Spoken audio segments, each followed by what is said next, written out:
That as we kick off this year's first GCP conversation, I just want to welcome and introduce Judge John M. Sandy. Judge Sandy sits on the bench in the Iowa Court of Appeals, where he's been since June of 2024. Before that, he was a trial judge in Iowa as well. Before that, he was the shareholder and the managing partner at Sandy Law Firm in Iowa as well. And he proudly told me before that he does not sit in Des Moines. He lives in the sticks where he's from. So always happy to see a fellow localist living outside the cities and doing this kind of work. Judge Sandy's a graduate, both in undergrad and law school from the University of St. Thomas, where he served as editor-in-chief of the Journal of Law and Public Policy. He has a distinguished background and bio that you can read in the materials that went out with the invitation. But in the interest of giving you more of his time and less introduction, I'm going to turn it over to Judge Sandy. So he's going to start with some prepared remarks, and then we'll do a little bit of a fireside chat.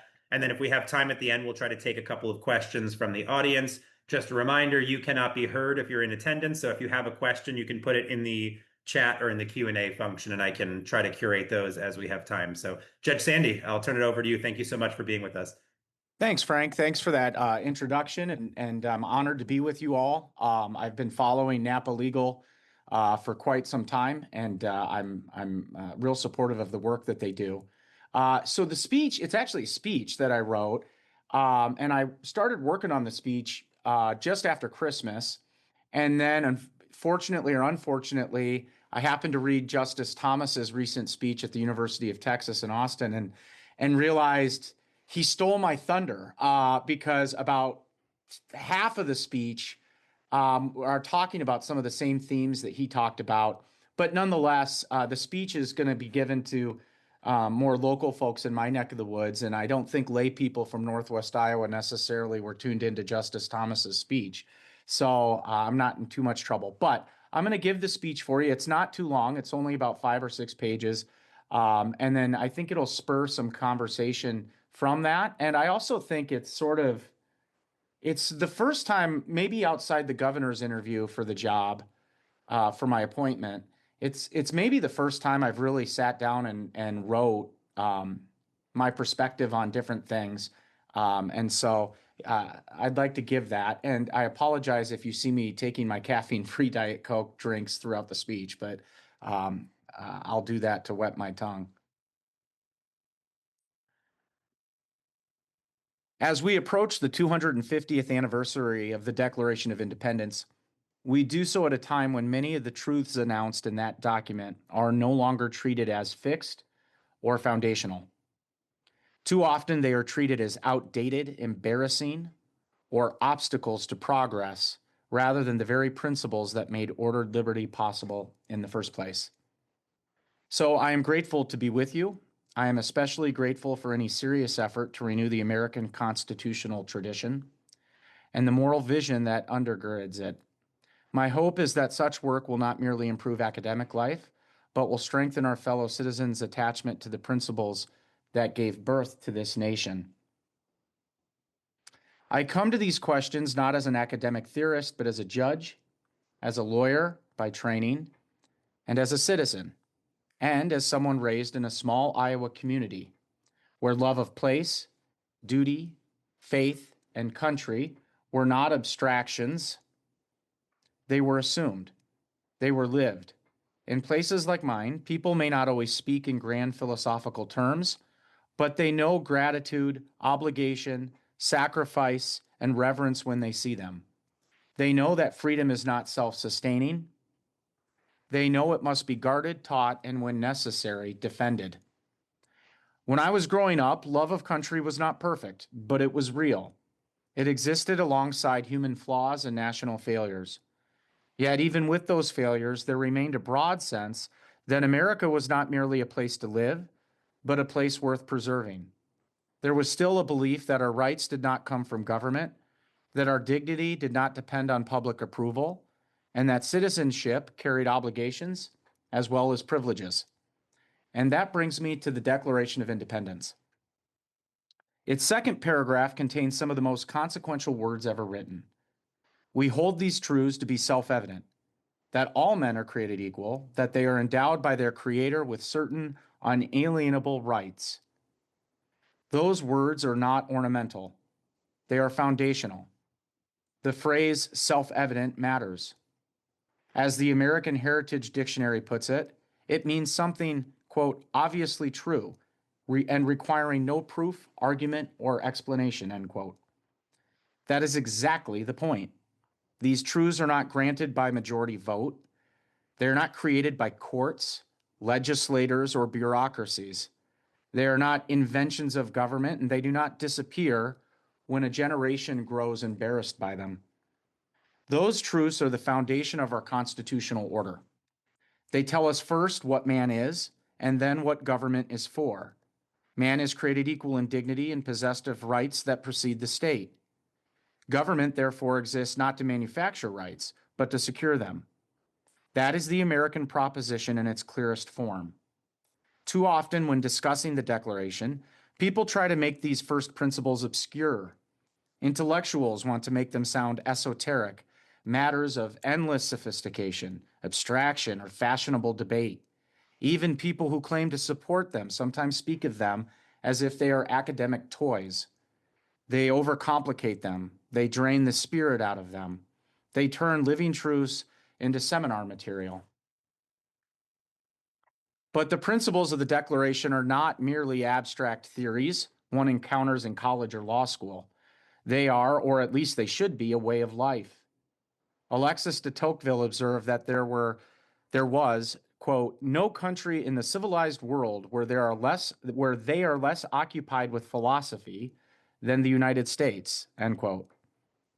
Yet there was likewise no country where the principles of the Declaration were more deeply ingrained or more fiercely defended. That is the sense in which these principles must be understood if they are to sustain our country. I still believe that the Declaration of 1776 provides us with the principles to guide us as citizens of this republic. Even in this age of doubt and criticism, we should not forget that the Declaration established the principles that help produce, despite all of our imperfections, errors, and tragic failures, the freest, wealthiest, and most powerful nation in the history of the world. It supplied the more moral vocabulary by which Frederick Douglass, Abraham Lincoln, and Dr. Martin Luther King Jr. could call America back to its promise. It stands as one of the great anti-slavery documents in the history of Western civilization. The Declaration did not create our form of government. The Constitution did that. But it did declare the purpose of government. It made plain in clear prose that government exists to protect our God-given rights, rights that all persons equally possess. And Abraham Lincoln captured that point powerfully in 1858 during his debate with Stephen Douglas. Quote, drop every paltry, insignificant thought for any man's success.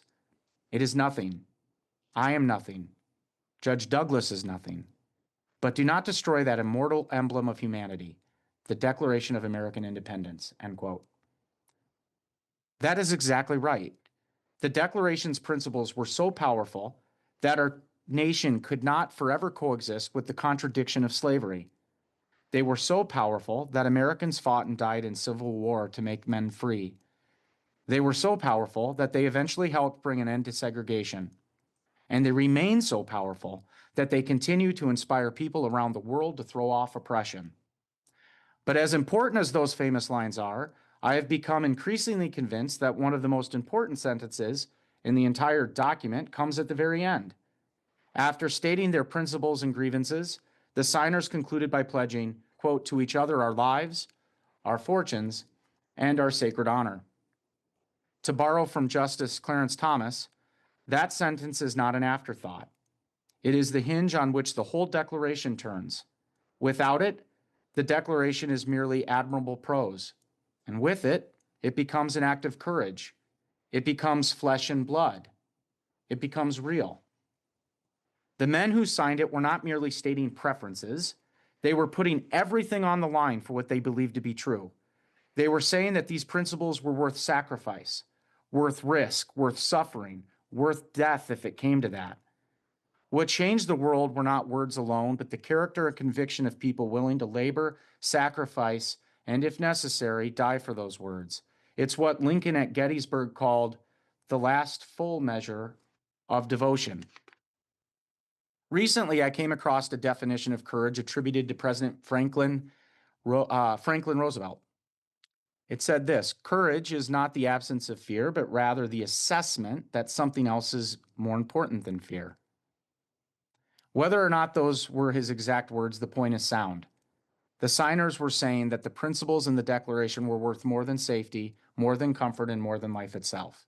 And that is part of the American founding that I fear we have forgotten. We are not short on analysis in our time. We are not short on rhetoric.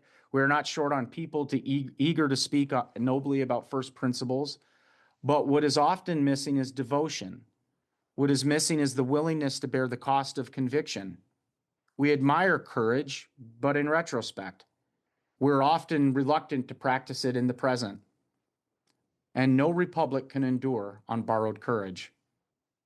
The American experiment was not sustained by eloquence alone. It was sustained by sacrifice. It was sustained by men who endured Valley Forge, crossed the Delaware, and stood against an empire mightier than their own. It was sustained by Nathan Hale, who reportedly said, quote, "I only regret that I have but one life to give for this country." It was sustained by Patrick Henry's thunderous cry, "Is life so dear or peace so sweet as to be purchased at the price of chains and slavery?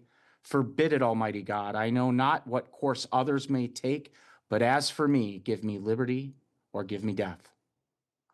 That same devotion carried the nation forward. It built towns on the prairies. It raised families in difficult places. It sent sons into war. It carried Americans from Independence Hall to the Alamo, to Flanders Field, to the beaches of Normandy. Lincoln called the nation at Gettysburg to, quote, "take increased devotion to that cause for which they gave the last full measure of devotion." That is not merely a line for monuments, it's a summons to us, and one we still need. In public life, I have seen how tempting it is to trade principle for acceptance. The pressures are often subtle. People do not simply announce that they are abandoning their convictions. More often, they rename it surrender. They call it sophistication. They call it prudence. They call it moderation, institutionalism, or pragmatism. And yes, sometimes they are that, but sometimes they are simply fear with a better vocabulary. When Americans look to public institutions and wonder why they so often disappoint, I do not think it is usually because we lack intelligence or talent. It is more often because too few people are willing to pay the cost of doing what they know is right. Too few are willing to risk popularity, comfort, flattery, career advancement, or social standing for the sake of principle. And too few are animated by the final sentence of the Declaration. That, in my view, is one of the deepest challenges before us. And the challenge is not merely theoretical.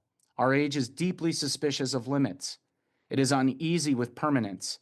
It is tempted to believe that rights come from government, that liberty is whatever those in power define it to be, and that the individual finds dignity through administrative permission rather than through creation by God. But that vision is incompatible with the American founding. The Constitution makes sense only in light of the Declaration's moral vision. The Constitution gives us the machinery of government. The Declaration tells us why the machinery exists. The Constitution diffuses power because the founders understood a permanent truth. Men are not angels. As Madison wrote in Federalist 51, if men were angels, no government would be necessary, and if angels governed men, neither external nor internal controls of government would be necessary. But, as we know, men are not angels.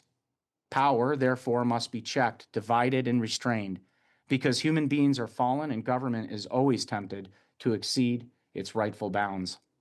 That lesson is not outdated, it is perennial. Indeed, the bloodiest political tragedies of the modern age did not come from too much reverence for natural rights. They came from abandoning them. Whenever a people begins to believe that rights are gifts from the state, liberty is already in danger. Whenever equality is detached from creation and relocated in politics, it becomes negotiable. And whenever citizens are taught to look upward to government at the source of dignity and meaning, self-government begins to wither. That is why President Calvin Coolidge spoke so memorably on the 150th anniversary of the Declaration when he stated, "If all men are created equal, that is final. If they are endowed with inalienable rights, that is final. If governments derive their just powers from the consent of the governed, that is final. No advance, no progress can be made beyond these propositions." But then he added this warning: if anyone wishes to deny their truth or their soundness, the only direction in which he can proceed historically is not forward, but backward. That is a profound truth. We are often told that fidelity to the Declaration is backward looking, but the opposite is true. The rejection of natural rights is what is backward. The denial of equality is backward. The notion that power creates dignity is backward. The Declaration is not an obstacle to human flourishing. It is one of its greatest safeguards.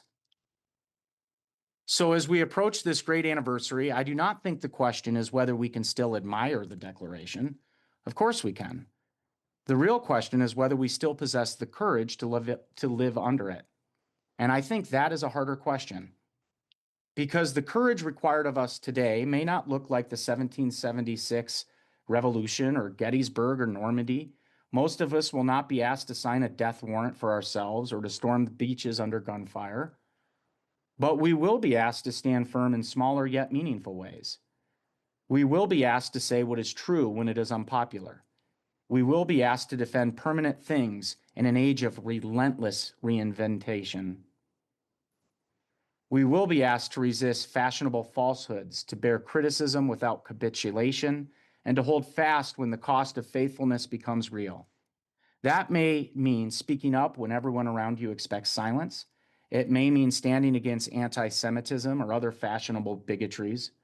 It may mean defending your faith when it is mocked. It may mean serving in your local institutions when it would be easier to complain from a distance.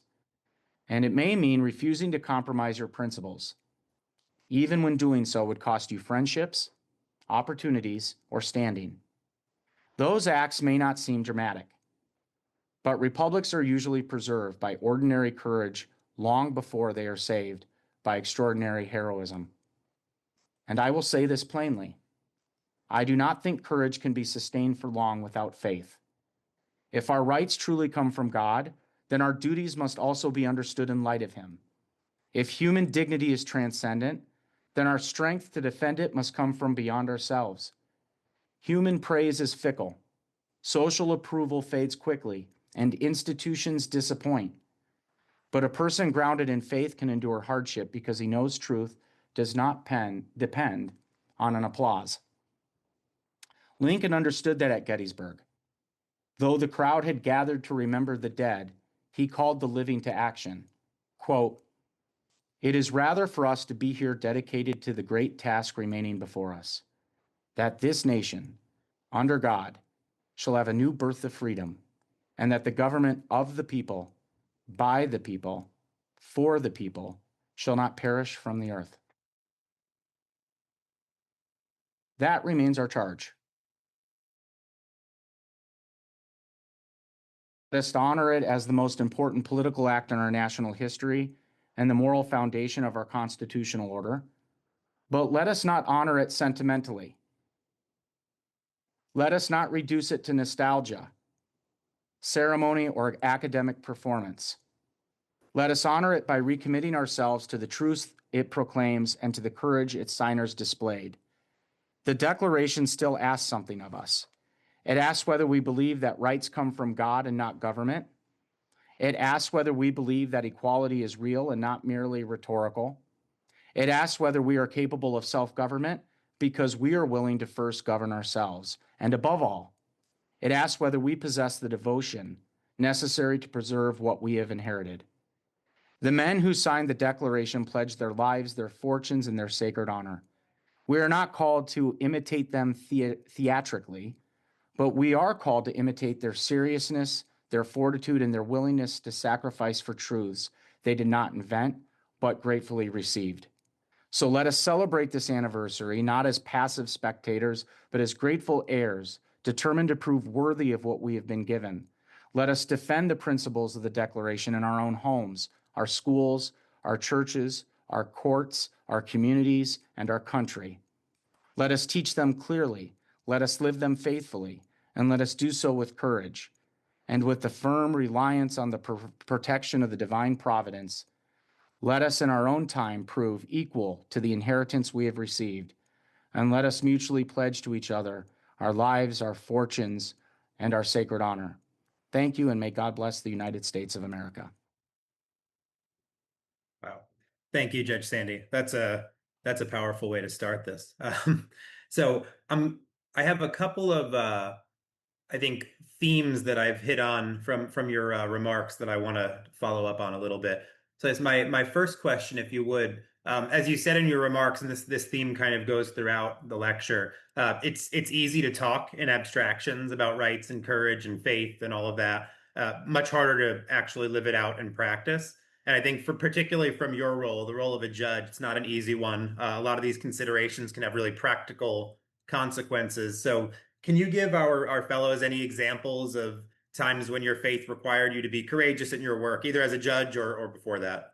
Yeah, I mean, I think that I won't name names, but when I was originally applying to be a judge, the first, at the trial level, a number of years ago, about 5 years ago, um, in Iowa, we have commissions where half of the commission is made up of the local attorneys that the bar appoints or votes for. The other half are appointments from the governor, and mostly they're lay people. They could be lawyers, but for the most part, they're lay folks. And when I was going through the interview process, I didn't know this at the time, but I found out after the fact that one of a local attorney had called one of the commissioners and essentially said that under no circumstances should I get passed through to the governor, that I was, quote, too Catholic, and that my Catholicism, I think she used the word maybe papist, but that that my Catholicism would permeate my jurisprudence and be problematic. I found out about that afterwards, but I will say during the interview process itself, the public interview, because the commissioners with the attorneys then do a public interview before they send you to the governor. A question was asked of me, and I'm paraphrasing because I don't have a transcript, but something to the effect of, if you ever felt there was a conflict between your faith and your life as a judge, how would you handle that? And I remember the judge who was leading that commission, I think, I don't know his religious beliefs or anything of that sort, but he made it known that my response was problematic. And my response, I still remember it because after I said it, it was one of these Holy Spirit things. I didn't think that question was going to get asked, frankly. And I didn't control my tongue when it was asked in terms of my response. It came out of my mouth. And now that I think about it, I'm like, man, that's a Holy Spirit thing because I'm not intelligent enough to come up with that off the cuff. But what I said was, I would rather go to heaven than hell in a robe. And I could tell, like, the judge and some of the people on the commission were like, and some of the people were like, and it was interesting to me, and I was like, oh man, ooh. And then I quickly was like, okay, but here's what I mean by that. I can't believe I said that. But it was sort of unscripted and raw. But when you ask that question, Frank, I mean, that's kind of what I go back to is I've always felt the best interview advice when people ask me, like, how'd your interview go? How'd you do? Is I always felt like if you always tell the truth, then you never have to worry about the lies, right? Like, it's the same story every time. And I felt like if you treat an interview, regardless of what phase you're in, like you're at a bar or a coffee shop and you're just having a conversation, right? And you're being honest about like who you are and what you are and being confident in that at some point, whether it's professional or not, it could just be divine or, like moral, but like at some point, it's all going to work out and it'll be just fine, right? as long as you're faithful that way. Now, St. Thomas More, he ended up like, being killed for it, but that's true enough. But that's why we call him a saint too. He's doing pretty good right now, even if he's not the Solicitor General or whatever title they were going to give him. So in any event, I think the best answer I can give to that. So there's an example, right, Frank? But the best answer I can give to that is be honest and forthright, because I think people appreciate that even if they disagree with you.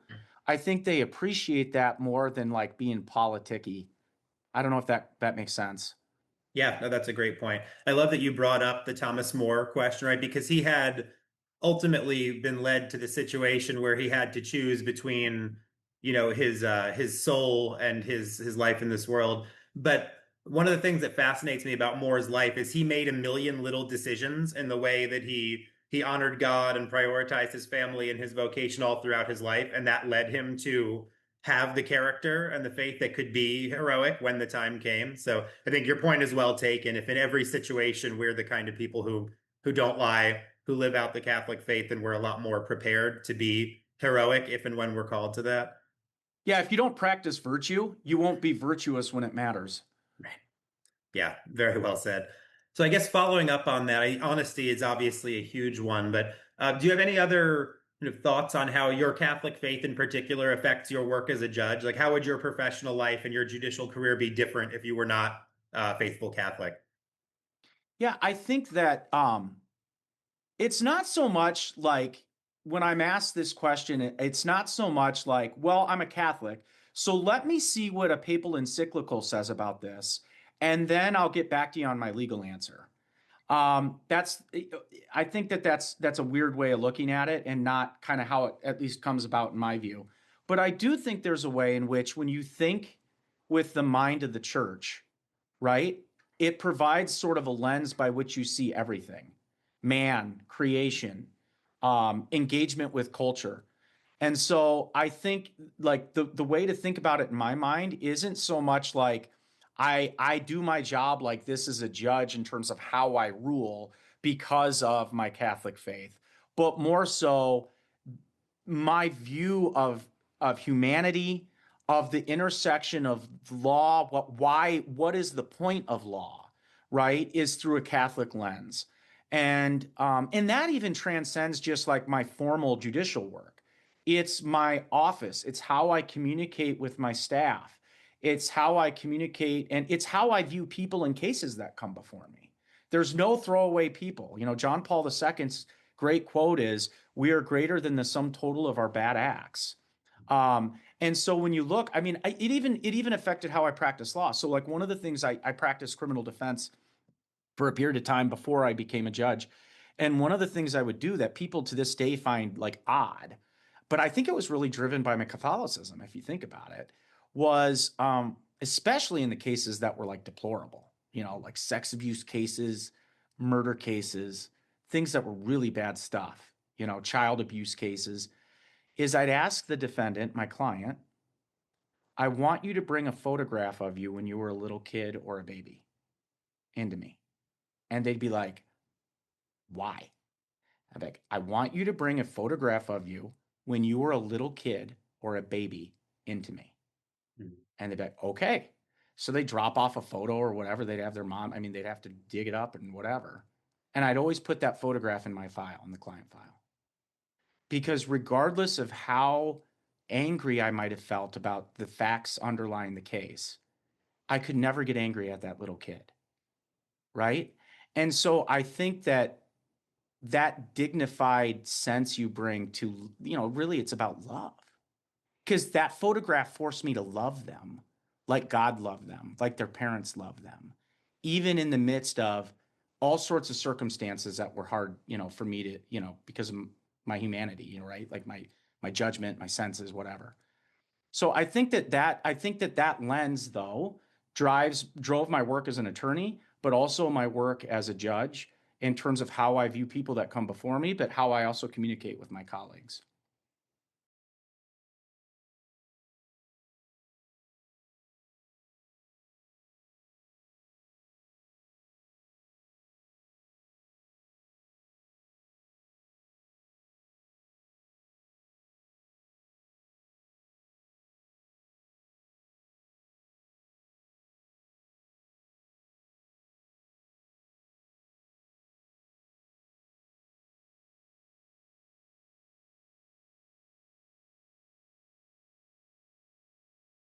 Yeah. All right. Well, I am going to go here both because you opened the door in your lecture, but also because you pre-cleared some version of this question. So I can't resist it. You'd said more than once in your lecture, rightly, that we need to ask ourselves whether we believe that rights come from God and not government. Right. So this leads me to a hard question about originalism in particular that I've been pondering for quite some time now. And you're a Catholic and a judge, so I certainly can't resist asking you. So here we are. Um, Right. We can, I think, rest easily when we're talking about originalism and the original meaning of the Constitution and how we interpret it when we're talking about the original Constitution and the Bill of Rights, because at least I don't see anything that contradicts the divine or natural law there, right? But the Constitution can be amended, as we all know. It's difficult, but it happens. So the hypothetical, because I think it opens up a really challenging question in our time in the conservative legal movement. What happens if tomorrow, right, the Constitution is amended to require, for example, that all children below a certain IQ level need to be aborted or killed before a certain age? The question is that law? And it's an important one because I think a strictly positivist, originalist would have to say yes, right? The original public meaning was clear when it was passed, but clearly this contradicts the God-given natural law. So I guess the question, and I'll try to be brief here, but what's the proper response of a judge in a situation like this? And it's not just a theoretical question for judges, but I think it's a practical one, obviously, for how judges like yourself would handle such cases, right? If some despicable constitutional amendment is passed. But it's also an important question for the conservative legal movement, who, especially among the young lawyers and law students that I talk to, frankly, want a better answer from their legal theory than if there is a bad law that has a bad original public meaning, it's good law and the judge's only correct response is to resign. If that's the only answer, then I fear we kind of have a problem for the future of the conservative movement. So I know a lot to unpack here, and we won't hold you to any of this. But do you want to reflect on that a little bit? I know you had some time to think about it after I hit you with it last week. Yeah, and thank you for giving me a run up to that, because I don't know if you or anybody listens, but I find it funny and I love the podcast. I think it's like called Three Whiskey Happy Hour or something like that. But it's John Yu, Lucretia, and Stephen Hayward, that they talk about all things current events and different things. And I just think that they're funny. They're really smart. But it's interesting because they have very different views on this issue. And so it's been fun for me to listen to the podcast to hear them kind of banter back and forth about this issue. And it's forced me to think about it quite a bit. And I don't know. I mean, somebody can correct me if they know something from Scalia that says something different than this, but I have heard Scalia. I've read certain things that he's kind of talked generally about this issue a little bit. And I think, Scalia kind of viewed it, I think, and I listen, and let me preface this by saying, I don't know. I mean, when you emailed me this last week, my response was, I haven't weighed in publicly on it because I go back and forth. I mean, like sometimes I'm like, yeah, this is right. And then other times I'm like, well, no, it's not. But here's my thought without necessarily definitively like putting myself on one side of the line or the other. Here are some things though that I've thought about as I've thought about this question that are challenges that I think one needs to think about. So I'm going to start from the proposition that I'm on the positivist originalist side of the aisle. Okay. And here's where I'm going with that. Number one, a few premises. Even though the Declaration of Independence, which I kind of talked about being a moral framework by which the Constitution then springs forward, okay, that's different than saying the Constitution is sacred scripture. It's not, okay, or like sacred tradition. It's not. As you said, it can be amended. And what happens if it's amended by a base people, a, a rotten, Gomorrah? And as you said, we're going to, create genocide on any child, under the age of, 14 that has an IQ of X, whatever it might be. Is that law? Well, of course it's law. It, is it moral law? That's a different question a little bit, I think, but it's definitely law. And so I think the question's more one of vocational crisis than it is of interpretation. And so, if I had to deal with a situation, I haven't felt this way up to this point, but where I felt like a constitutional amendment was intrinsically evil, so to speak, and I played instrumentality in bringing that forward as a judge. I think, in my opinion, the right response to that would be to say, I need to recuse myself or hang up the robe. Again, I'd rather go to hell or heaven than hell in a robe. That type of thing. And one might say, well, it's not law if it's not in accord with natural law, Judge Sandy, and you would have an obligation because the Constitution springs from the Declaration to kind of point out the inconsistency there and then say, I'm not going to follow it because of X. That would be the logical. So let's put this from a judicial perspective. If you take the other approach, the natural law, I guess it would be the extreme natural law in disregard of any constitutional amendment approach, then what's my answer? That my view of morality or what is natural law then somehow governs my disregarding of the constitutional amendment. I mean, keep in mind, this is the consent of the governed. It's still a contract. So, I mean, I get real nervous. The whole point of originalism, I think, at its core, is that judges are not to be trusted. I think that's right? Like, we shouldn't trust judges. That's a healthy thing, I think. One I believe, one I agree with. And so I think the question is, once you start getting down that road of, well, even though it's a constitutional amendment, but we think it's in violation of natural law, which is no law at all, which Augustine talks about. I mean, Martin Luther King kind of talked about it in his letter from a Birmingham jail, that same type of thing. But I think the problem with that is, if you're not resting your interpretation of the Constitution on text and history, and rather natural law, right?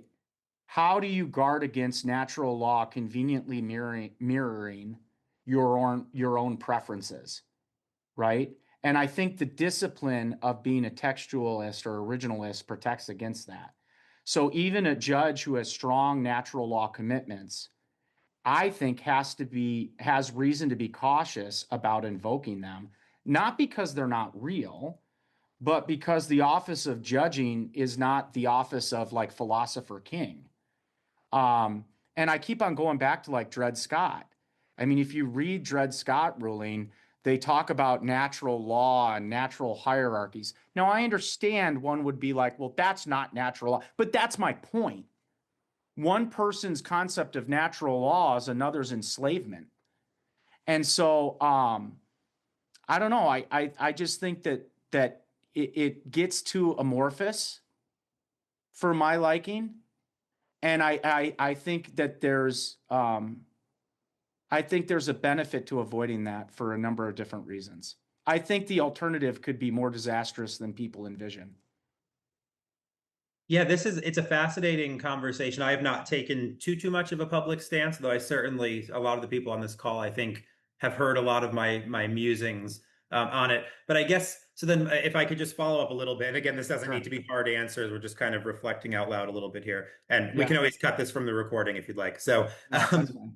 but so I think the classical understanding and the Catholic one, right, is that the eternal law, the divine law, and the natural law, which is the eternal law applied to human reason, they are law, like they're part of our law. And then we have positive law, right? So the highest positive law in America is the Constitution, and so on. And the classical understanding, right, is that positive law can't contradict the natural law or the higher laws. So I guess the question, my kind of remaining question is, then is natural law not a separate branch of philosophy, but isn't it part of our legal tradition? And if it is, then I guess is the response that, well, it is part of our law, but it's not open to judicial application. Like, how do we square that circle if natural law is in fact law?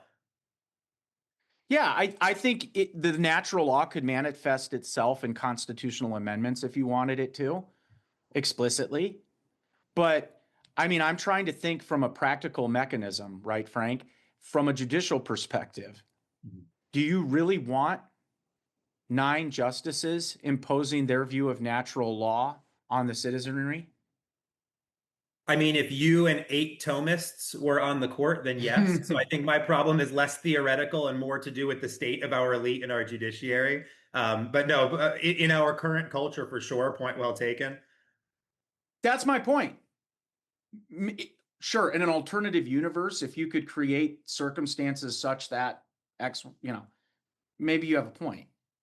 But I think it breaks down in reality in terms of how it plays out. And really, I think the obligation is for citizens to change the hearts and minds of their fellow citizenry. And if we've become so immoral as a society that those are the types of amendments we pass through constitutional amendments, it's more of an indictment on the society than it is the system of governance. But I mean, at the end of the day, the core responsibility of a judge is to apply the law as written. And once you start getting away from that, I think you turn into philosopher king type thing, and that's where I get nervous. Is okay, then what's the alternative? And someone may have a framework. Well, look at what Aquinas says about natural law, and then you apply that to this set of facts that comes. I listen. The whole reason I like originalism and that is because again, it goes back to we're fallen angels, right? We, we are not good. Judges should not be trusted. So I trust you all more than I trust my colleagues. And I love my colleagues, but I'm just saying, I think there's a populism there that needs to be respected. Yeah, I think that that's probably the strongest argument against natural law judging is just the pragmatic, like I would sooner trust, right? Scalia says that in another context, or somebody, right? The first 9 people in the phone book than the 9 people on the Supreme Court to answer these questions. Would that it were not so, but here we are. So I really appreciate you indulging me. I know those are not easy questions, but thank you. Yeah. So I have one more question, but just reminding people, if you're listening and you want to ask a question, we will have a few minutes at the end. So if you throw it in the Q&A section or in the chat, we should be able to get to a few of those. So feel free to do that now if you have them. My last question, Judge Sandy, into the practical realm here. So I just want to know, since you're talking to, 30 some odd lawyers, what advice would you give to lawyers, particularly lawyers who might be thinking about public service, either as judges or in other roles in government at some point in their career, since you've done this now for several years? Yeah, I mean, I'll be honest. When I applied to be a judge, that in law school, that was the last thing I wanted to be, um, and even in private practice, that was the last thing I wanted. Not that money was the main motivator, but I liked people. I liked making money, and I mean, I'll be honest about that. And the big driver for me was also helping people. I mean, and making money doing it. Like, getting I was a plaintiff's personal injury attorney and then did criminal defense. And so I found that there was a lot of overlap between my Catholic faith and how I viewed those wronged and helping bring justice and dignity to their situation in my work as an advocate. But it came at a cost. I was often working nights and weekends. I was constantly stressed. And not that I'm not working nights and weekends now or not stressed at times now, but it is a different type of stress. Practicing law, I felt like I was taking on all of my clients' positions and kind of their worries and anxiety and stress and making them my own. And now, as a judge, there's sort of a separation between kind of like owning my other people's problems. Does that make sense? So for me, when the opportunity came available to apply for an open judicial vacancy, there were a number of things that came to mind. One of which is I can help people in a different way where I'm not having to carry the residual, darkness or cloud kind of over me relative to their issues. That was number one. Number two, I had felt like I had some financial success up to that point where I'm not saying I'm a Franciscan by any means, But at some point, it's like I kind of came to the realization that there's never enough money. You know what I Mhm. mean? Like there's never going to be enough money. And so, and I can't take it with me. They won't bury me with it. And so, there was sort of like this monastic, like, I'm done with caring about the dollar, right? And so those things all kind of came together along with my family needs. I have 4 kids under the age of 11. And so that keeps me on my toes. And so all of those things sort of just naturally kind of, and then the biggest thing was, I know this sounds, I'm sorry, I can't, like, it's not an academic answer, but it's a true one. I prayed about it.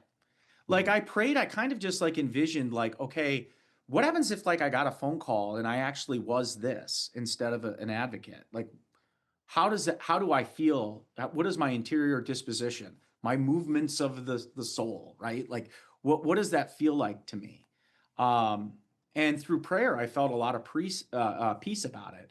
That was something that like I yearned for, right? And that yearning, I wasn't like an ego thing. I think it was I really do think it was kind of like a God speaking to me silently, saying, "Let's shift directions a little bit." So public service, it's great. The thing that's odd to me about it is when I was in private practice, it was always about making money more, more, more. Don't say no to a client, pick the right ones, get the right case, set it up right, and do that. And you're incentivized for billing more. You're incentivized for working more. The harder you work, the more you get paid. Really, that's Mhm. gone now. And so it's a little weird to me where it's like, I get paid the same. Not that it's not disincentivizing, because I think I have other things that drive my work ethic. But my point is that it is a little odd in public service to like not tie your compensation to your effort. That's odd to me. I'm still getting used to that. Um, but but in some ways, I think that's not kind of not true, because I don't think I would have ever gotten appointed had my Mhm. effort not been what it was. Right? At least I hope I wouldn't have. So Yeah, that's a great answer. And I think it's worth pointing out, especially because we have a lot of vocationally minded, service minded lawyers in our program. And so this kind of conversation comes up a lot with having to balance the vocation of, a spouse and a parent and having to provide for kids with the desire to do good in one's work. And there's definitely prudence. And I think you made a really good point of the distinction here too, that like if you feel really called to do more service oriented work, but you're married and you have a bunch of little kids, like you can't go be a youth minister because that right, pays like $30,000 a year and you can't feed your kids. So that's not in line with your vocation. But it's also worth putting in perspective. Like you said, public service jobs in the law, you make less than private practice, but it's a living wage, right? right, It might be a little more humble, but it's not the youth minister's salary. right. No, that's Yeah. right. So I guess I don't see any open questions in the chat, so I'll keep asking on this line if you don't mind. So Sure. do you have anything to say more generally? Because you mentioned here, having 4 young kids. I feel that very much. I have 5 kids under 9 years old. So how do you any reflections on how you balance your calling from God? Because obviously that being a judge is part of it, but is not the primary calling, right? You're a husband and a father, and how do you make this all work? Like, what's the guiding principle to make sure that you're, living a holy life in the midst of all the different obligations you have? Yeah, I mean, back to the point about my transition to the bench. I mean, Yeah. I knew that I needed to start rethinking things when my children were starting to ask my wife when I was away from the home, "Is dad going to be home tonight to put us to bed?" Right? Because it was becoming so common that I'd miss dinner because I was working late at the office or whatever, that, they had to start asking, and had anxiety about it. Like, is dad going to be here to kiss us goodnight before we, go to bed? Sorry, they're doing some roofing apparently at the courthouse. Um, Can't hear it on our end. okay, good. And so in any event, that tore at me. And so I feel like I have more time now. In terms of flexibility of schedule, I guess would be the best way to say it. I mean, frankly, I could work from like 1 in the morning till 7 in the morning every night, and then have. I mean, like my schedule, unless I have oral arguments, is pretty flexible. So it allows for me to attend to the children more. Okay, well, what does attending to the children more mean? Well, it means doing things like dinner, prayer. And when I say prayer, what I mean by that is nightly prayers, yes, but also, and this is something that I've thought about more and more because in seminary, I was in seminary for a period of time. And, when I was kind of thinking about how I was going to parent, like I envisioned like all my children like in a line, like Fatima or something, like praying the rosary at their beds. And I'm not disparaging families that do that, but mine does not. I mean, we do our nightly prayers, but it's more so like being a witness to my family that I think encourages their faith more. And so the question is more so, how are you exhibiting your faith life and living it out in front of your children? And that's where I think um, this job has allowed me time to show that more with the kids. My faith is not as private as it was when I was in private practice um, because of the time it affords me. So I'm able to take them to daily mass sometimes. I'm able to volunteer to teach religious education on Wednesday nights. They see me. I volunteer to cantor at the church. They see that, right? I do retreats and different things like that they know dad's gone, doing a retreat or whatever. And then I also this year for the first time this year we did religious education in the home where I actually planned a lesson and taught the kids religious ed. And so I do think that like that has helped in terms of my vocation. Um, I think that they would have been, my kids, I think would have viewed whether I was an attorney litigating cases or a judge. I don't know that they would have viewed, I mean, obviously they're proud of me. I get that sense, but I don't know that that would have necessarily been like a trigger for them to like walk more in their faith one way or the other. But I do think, like I said, I think the time thing has been the biggest thing that's kind of allowed me to do that. I don't, Yeah. I Yeah. think that's right. Great. Yeah. Yeah. I mean, it's a hard balance there. I don't think there's one clear answer to how do you get this vocation thing right, because there are a lot of balancing competing obligations. Um, I'm going to try to combine some questions. We just got a ton that came through. So, who I'm going to mix these. So, do you have any favorite role models or saints that you'd want to mention that are instrumental in your life and career and vocation? Yeah, so St. Thomas More for obvious reasons. Um, because although I got to admit, like I don't resonate with him so much in terms of his own like personal faith.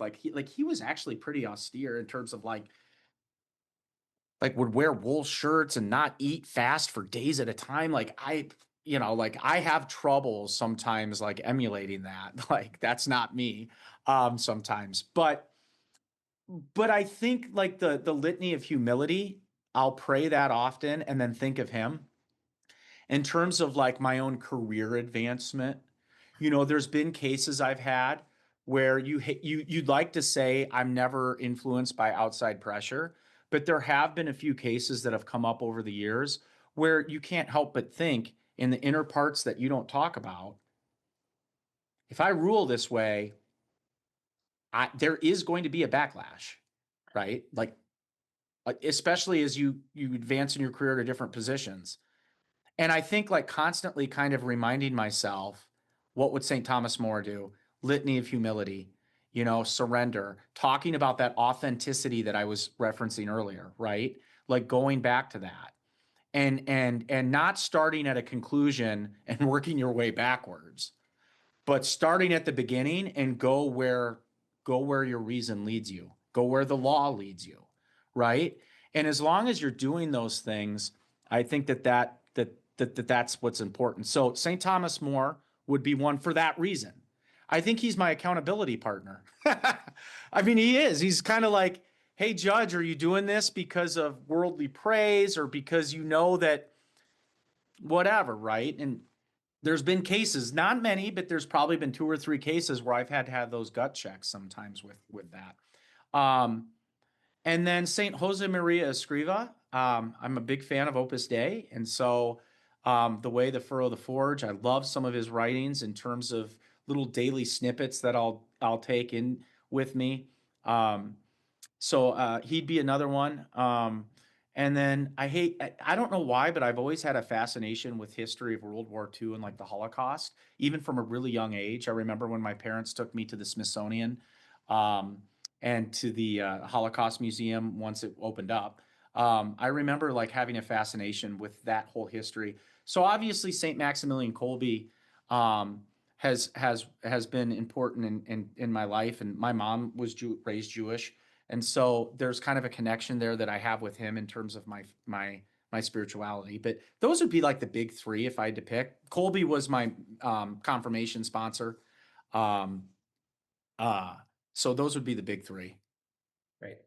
Thank you. I think we have time for one, maybe two more. So somebody asked, you touched on this with the litany of humility and kind of day-to-day reflection, but can you talk a little bit how you personally incorporate prayer into your daily life, especially with the demands of both family and your judicial work? Now, do I have my robe here? So I'll show you.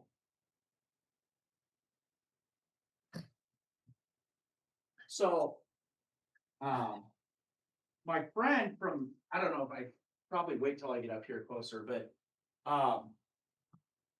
my friend in from law school, his name's Father James Barron, or from seminary, excuse me. His name is Father James Barron, not Bishop Barron, but James Barron, Jim Barron, from Colorado Springs, Colorado. He's currently at the North American College, but when I got appointed to the bench, um, he had sent me this patch to have sewn into my robe. Let me see if I can see it. There we go. And it's reverse, obviously. But I love that because it's a reminder that this is for the greater glory of this. All of this, right, is straw, right? Like it's all. Who cares? It's all for the greater glory of God, and that's a small reminder every time I put on my robe. Why? What is the purpose, right? Like, what's the big picture? Um, and regardless of what case I hear, that's a continual reminder of what's the big picture. So that's one small thing I do. The other thing I do is anytime I took a law school exam, and anytime before I go onto the bench, I say a prayer. Grant, O merciful God, that I may ardently desire, prudently examine, and truthfully accomplish what is pleasing to thee for the praise and glory of thy name. Prayer of St. Thomas Aquinas, right? I love that prayer.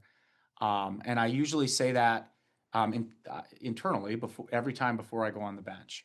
Um, and so those are small ways in my daily life that I do that. There's other ways, like I'll have Sacramento. So like if you go into my chambers in Des Moines, I got a picture of me and Pope Benedict the 16th when I serve mass for him, like plastered on the wall, like. So I mean, there's little things and I'm not doing it to be ostentatious about my Catholic faith, but I'm also doing it because it's like I'm not going to hide from it either. And you need to know that that's part of who John Sandy is. Um, and so it's a way that, I feel like I can bring my Catholic faith to the workplace without proselytizing, but at the same time being a witness, right? And so there are little things like that I think you can do. Like there's some other Catholics on the bench with me. So like on holy days of obligation, if we have oral arguments, I'll be like, hey, you want to go to mass at whatever for noon mass, and that type of thing. So I think there's ways you can do that. But yeah,